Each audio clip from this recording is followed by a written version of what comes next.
यहाँ पर हम हॉस्पिटल में कई सारे बच्चों को देखते हैं। अब यहाँ पर एक आदमी बच्चों के साइड में 1A लिखा हुआ एक बोर्ड रखता है। अब जिन बच्चों के पास में A1 का बोर्ड रखा गया था उन्हें एक खास प्रोजेक्ट के लिए चूज कर लिया जाता है और इस प्रोजेक्ट का नाम एडम प्रोजेक्ट था। इसके बाद हमें 5 साल बाद का समय दिखाया जाता है जहाँ पर हम इनके ट्रेनर को देखते हैं जिसका नाम सैलून होता है, जहाँ पर वो इन्हें बताती है कि एक सिपाही तब तक बात नहीं करता जब तक कि उसका सुपीरियर सिपाही उससे बात करने के लिए ना कहे। एक सिपाही कभी रहम नहीं दिखाता क्योंकि रहम कमजोरी है और कमजोरी मौत होती है। एक सैनिक का परिवार उसकी सेना है और सबसे ज्यादा खुशी तब मिलती है जब वो अपने ऑर्डर का पालन करते हैं। अब समय ऐसे ही बीतता जाता है और अब ये सभी बच्चे 8 साल के हो जाते हैं, जहाँ पर इन्हें बताया जाता है कि एक सिपाही जंग के लिए जीता है और जंग ही उसका असली लक्ष्य है। इसके बाद टाइम दिखाया जाता है 2013 का, जहाँ पर ये बच्चे 17 साल के हो चुके थे और इनकी हार्ड ट्रेनिंग अब खत्म हो जाती है। जिसके बाद एक टैटू मशीन से इनके गाल पर इनका नाम और इनका नंबर लिखा जाता है। जिसके बाद ये सिपाही एक जंग के लिए जाते हैं और इसी तरह से धीरे धीरे ये सब सिपाही काफी सारी जंगे लड़ते हैं और अब ये सिपाही 38 यानी 38 साल के हो चुके थे। अब एक बार फिर से इन्हें एक और वॉर के लिए चुना जाता है जो कि अलग अलग शहरों में चल रही थी और तब ये सिपाही उस वॉर में सभी को मार कर आते हैं और अब इन 6 शहरों में चलने वाली लड़ाई करीब 2 साल तक चलती है, जहाँ पर ये सिपाही अब 40 साल के हो जाते हैं और ये साल था 2036। इस समय इनका युद्ध चल रहा था चांद पर, जिसे कि the battle of Argentina of moon भी कहा जाता है।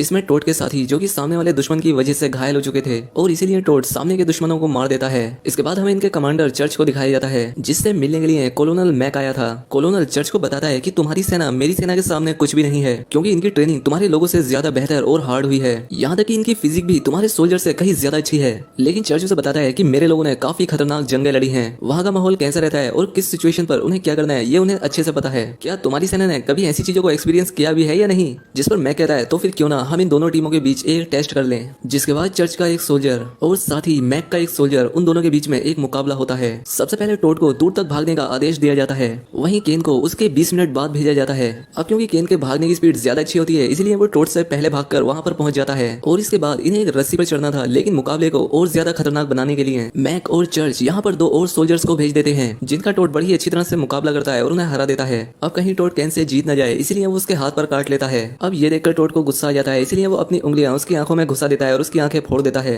अब हालांकि इस पूरे टेस्ट में टोट पास हो चुका था, लेकिन मैक जिसके ये सारे सोल्जर्स थे, जिसने उन पर काफी खर्चा किया था, उसने उन्हें काफी खर्चा करके पाला था, इसलिए वो गुस्से में आ चुका था और वो केन से कहता है कि तुम्हें पता भी है कि तुम जैसे सोल्जर्स बनाने में कितना खर्चा लगता है और अब तो तुम्हारी आंख भी फूट चुकी है इसलिए तुम हमारे अब कोई काम के नहीं हो। यहाँ पर टोट की भी हालत काफी खराब थी क्योंकि इतने सारे लोगों से फाइट करने के बाद उसकी भी जान निकलने वाली थी, लेकिन इस वक्त भी वो जिंदा होता है। वहाँ पर खड़े कमांडर को लगता है कि शायद टोट मारा गया होगा और इसलिए उसकी डेड बॉडी को फेंकने के लिए P376 वेस्ट डिस्पोजल शिप के अंदर उसे डाल दिया जाता है। जिसके बाद उन सभी बॉडीज को आर्केडिया प्लैनेट्स पर फेंक दिया जाता है। जिसके थोड़ी देर बाद टोट को होश आता है और वो देखता है कि वहाँ पर थोड़े और लोग अभी भी जिंदा हैं। तभी वहाँ पर एक जोरदार तूफान आता है जिसकी वजह से टोट नीचे गिर जाता है, जहाँ पर हम देखते हैं कि उस प्लेनेट पर तो एक पूरी दुनिया बसी थी। इस टाइमलाइन के लोग जहाँ पर कचरा फेंक देते थे वहाँ पर तो इस वक्त काफी सारे लोग रहते थे। अब क्योंकि टोट का शरीर काफी अच्छा था और वहाँ पर रहने वाले लोग काफी दुबले पतले थे, वो हाइट में भी काफी कम थे, वो टोट को देखकर घबरा जाते हैं। जिस पर उनकी लीडर हॉकिंस कहती है कि डरो मत, वो सिर्फ अकेला है इसलिए वो हमारा कुछ नहीं बिगाड़ सकता। हॉकिंस का मानना था कि ये जरूर कोई सोल्जर होगा और ये अपना रास्ता भटक गया होगा जिस वजह से ये यहाँ पर आ गया है, लेकिन चलो कोई नहीं, अब ये हम में से ही एक है। जिसके बाद ये सभी लोग मिलकर खाना खाने लगते हैं। तभी वहाँ पर एक आदमी आकर टोट से पूछने लगता है कि क्या तुम कोई भगोड़े तो नहीं हो, क्योंकि यहाँ पर कोई भी सोल्जर बेवजह नहीं आता और तुम्हारे चेहरे का ये टैटू बता रहा है कि तुम एक सोल्जर ही हो। आखिर तुम अपनी टीम के साथ क्यों नहीं हो, तुम यहाँ पर क्या कर रहे हो? जिस पर टोट कहता है कि मुझे रिप्लेस किया गया एक बेहतरीन सिपाही के साथ। खैर अब इसके बाद टोट की मुलाकात वहीं पर रहने वाली सेंट्रा नाम की एक लड़की से होती है, जो कि उसे बताती है कि जब 12 साल पहले हम लोग धरती से चले थे तो उस वक्त हमें नहीं पता था कि हम लोग यहाँ पर गिर पड़ेंगे। जब हमारा प्लेन क्रैश हुआ था तो काफी सारे लोग मर गए थे और जब कुछ साल बाद यहाँ पर डंपर्स आकर कचरा गिराने लगे तो हमें पता लग गया कि हमारी मदद के लिए यहाँ कोई नहीं आएगा। तब हम लोगों ने फैसला किया कि हम सबको ही एक साथ मिलकर इस बेकार सी जगह पर रहना होगा। खैर इस जगह पर एक बात ये अच्छी थी कि इस बेकार जगह के लिए कोई भी लड़ाई नहीं करेगा, क्योंकि दूसरे प्लेनेट्स पर तो जगह और अच्छे घरों के लिए लड़ाई चलती रहती है और तुम्हें देखकर लगता है कि शायद तुम लड़ाई में अच्छे हो और ऐसा भी हो सकता है कि तुम्हें लड़ाई पसंद भी हो। खैर अब इसके बाद हमें मैक और चर्च को दिखाया जाता है, जहाँ पर ये लोग ये बातें कर रहे थे कि हमें अपनी टीम को आजमाना चाहिए। मैक ये बात जानता था कि उसके सोल्जर्स काफी ज्यादा ताकतवर हैं और वो उनकी ताकत को आजमाने के लिए उन सभी को आर्केडिया प्लेनेट पर भेजना चाहता था और ये देखना चाहता था कि आखिर उसकी टीम उस प्लेनेट पर रहने वाले कितने लोगों को मार सकती है। खैर अब इसके बाद दूसरी तरफ हम सेंड्रा को देखते हैं जो कि टोट को खेती करना सिखा रही थी। तभी वहाँ पर एक सांप आ जाता है जिसे कि सेंड्रा वहीं पर मार देती है और टोट को बताती है कि जब भी तुम्हें कोई ऐसा सांप दिखे उसे तुरंत मार देना। इस सांप ने एक बार नेथन को काटा था जिसकी वजह से वो अब बोल नहीं पाता। खैर अब दिन ऐसे ही बीतते जाते हैं और क्रिसमस का दिन आ जाता है। यहाँ पर सभी लोग क्रिसमस का दिन सेलिब्रेट कर रहे थे। तभी टोट को अपनी पुरानी बातें याद आती हैं कि उसकी ट्रेनिंग किस तरह से हुआ करती थी, उसने कितनी सारी जंगें लड़ी और कितने लोगों को मार दिया और अब इसीलिए वो अपनी ट्रेनिंग करने के लिए चला जाता है। वो जब बॉक्सिंग बैग पर बॉक्सिंग कर रहा होता है तभी वहाँ पर जिमी नाम का एक लड़का आता है और उसे गिफ्ट में एक स्कार्फ देने लगता है, लेकिन टोट को लगता लगता है कि शायद वो कोई दुश्मन है और उसे जान से मारने के लिए आया है। ये सारी चीजें वहाँ पर खड़ी हॉकिंस भी देख रही थी। खैर अब इसके बाद टोड सोने के लिए चला जाता है, लेकिन उसके सपने उसका पीछा नहीं छोड़ते। उसके सपने उसे ये बताते हैं कि एक सिपाही जो कि अपनी जिंदगी जंग के लिए कुर्बान कर चुका होता है, उसे दोस्त या परिवार की जरूरत नहीं होती है। लड़ाई उसकी दोस्ती होती है, सेना उसका परिवार और कमजोरी उसकी मौत होती है। तभी वहाँ पर वो छोटा बच्चा नेथन जो कि बोल नहीं सकता था, वो टोड के पास आकर अपनी बनाई हुई कुछ ड्राइंग्स उसे देकर जाने लगता है।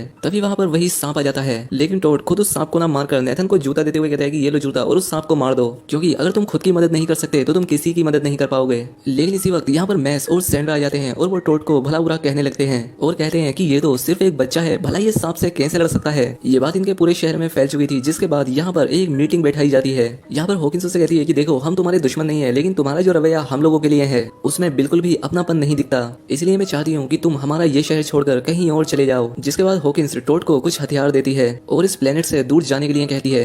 अब इसके बाद हमें रात का सीन दिखाया जाता है, जहाँ पर की सैंड्रा और मैस सो रहे थे। तभी वहाँ पर वो सांप आ जाता है, लेकिन इस बार नेथन उस सांप को देखकर उसे जूते से मार देता है। और नेथन के ऐसा करने पर सैंड्रा और मैस को लगने लगता है कि उन्होंने जो टोड के साथ किया वो सही नहीं था, क्योंकि अगर आज हमारा बच्चा लड़ना नहीं सीख पाता तो हम दोनों की जान जा सकती थी। जिसके बाद मैस को अपनी गलती का एहसास होता है और वो टोड को ढूंढने के लिए निकलता है। फाइनली वो टोड को वहाँ पर ढूंढ तो लेता है, लेकिन तभी वहाँ पर एक डंपर आता है जिसके अंदर दो बड़े बड़े टैंक्स थे और उन टैंक्स को लीड कर रही थी मैक की टीम। वो यहाँ पर लैंड होते ही यहाँ के लोगों को गोलियां मारने लगते हैं। जो कोई भी उनके सामने आ रहा था वो उसे मारते जा रहे थे। इस गोलीबारी में मैस की भी एक टांग टूट जाती है, जहाँ पर वो टोड से कहता है कि तुम मेरी वाइफ और मेरे बच्चे का ख्याल रखना और तुम ही हम लोगों की आखिरी उम्मीद हो। और अब टोड को भी गुस्सा आ चुका था, जिसके बाद वो अलग अलग ट्रैप्स बनाता है और उन सभी यहाँ आए सोल्जर्स को एक एक करके जान से मारने लगता है। अब इस बीच यहाँ पर काफी सारी गोलीबारी भी होती है। वहीं सैंड्रा अपनी कॉलोनी के बच्चों की जान बचाने के लिए उन्हें एक सेफ जगह पर छिपा देती है और दूसरी तरफ टोड की उन कमांडोज से जंग चालू थी। वो यहाँ पर बहुत सारे ट्रैप्स बनाकर कई सारे सैनिकों को मार देता है और इसके बाद उनकी वैन में बैठकर जिस वैन में केन बैठा था उसे एक जोरदार टक्कर देता है। जिसके बाद वो भागकर सैंड्रा के पास आता है और उसे बताता है कि हमें जितना जल्दी हो सके यहाँ से निकलना होगा, क्योंकि कॉलोनल मैक अगर इस टीम के साथ यहाँ पर कामयाब नहीं हुआ तो वो यहाँ पर अपनी और भी ज्यादा टीम्स भेजेगा। लेकिन इतने में ही केन फिर से खड़ा हो जाता है और अपनी पावर को बूस्ट करने वाली कोई दवाई पीता है, जिसके बाद उसकी फाइट होती है टोड के साथ। और ये जो फाइट थी ये इस मूवी की सबसे बढ़िया फाइट होती है, जहाँ पर ये दोनों soldier hand to hand combat कर रहे थे। लेकिन क्योंकि टोड को ऐसी जंग का ज्यादा अच्छा एक्सपीरियंस था और इसलिए वह हेलीकॉप्टर के पंख से केन को गोली पर जान से मार देता है। ये सब देखकर दूर बैठे प्लेनेट में मैक को गुस्सा आ जाता है और वो अपने बचे हुए सैनिकों से कहता है कि तुम जो बॉम्ब लेकर आए थे उस बॉम्ब से इस पूरे के पूरे प्लेनेट को ही तबाह कर दो। लेकिन टोड ऐसा नहीं होने देना चाहता था और जिस डंपर में ये सारे सोल्जर्स इस प्लेनेट पर आए थे, टोड यहाँ पर रहने वाले सभी लोगों को उस डंपर में बैठा देता है और उनसे कहता है कि हमें जितना जल्दी हो सके यहाँ से निकलना होगा।